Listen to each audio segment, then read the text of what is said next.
31 March সিঙ্গাপুরের বিপক্ষে away ম্যাচের জন্য 20 মার্চ শুরু হামজা শমীদদের ক্যাম্প। আগেই জানিয়েছিল যমুনা টেলিভিশন। তার আগে একটি দেশের বিপক্ষে ম্যাচ খেলতে দুটি দেশের সঙ্গে আলোচনা করছে জাতীয় দল ব্যবস্থাপনা কমিটি। সেই দুইটা দেশের মধ্যে একটি দেশ হচ্ছে আপনার কম্বোডিয়া, আর একটা দেশ হচ্ছে আপনার ত্রিমোলেস্তে।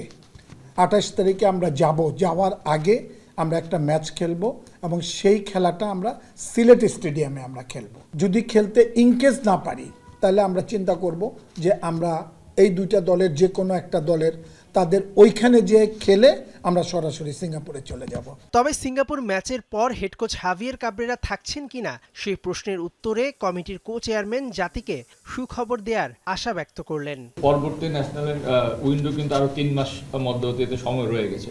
আমাদের হাতে কিন্তু পর্যাপ্ত সময় আছে বলে আমরা মনে করি। মার্চের শেষে খেলার পরও কিন্তু আমরা এবারে সিদ্ধান্ত নিতে পারবো। মূল্যায়নের প্রতিফলন কিন্তু আপনারা দেখতে পারবেন, এবং সেটা কি প্রতিফলন সেটা তো এই মুহূর্তে আসলে আমরা কাজ করছি, এই মুহূর্তে আসলে আমরা বলতে যাচ্ছি না। আপনারা ধৈর্য ধরেন এবং আমরা আশা করছি ভালো কিছু দেখতে পারবো।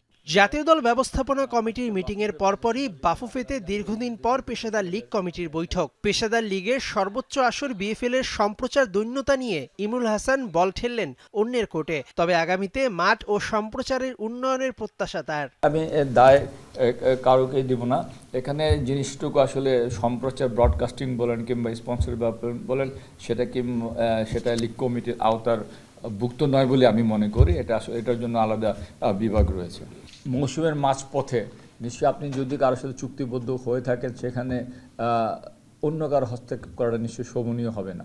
এক রাউন্ড, আমি যতটুকু জানি এক রাউন্ড হয়তো একটা ম্যাচ হয়তো দেখানো সম্ভব হয়নি, ছাড়া কিন্তু সবগুলো ম্যাচই দেখানো হয়েছে। এদিকে 25 জানুয়ারি থেকে শুরু হচ্ছে বিসিএল, আর 4 থেকে 23 মে 16 দল নিয়ে শুরু হবে বিদেশিহীন স্বাধীনতা কাপ।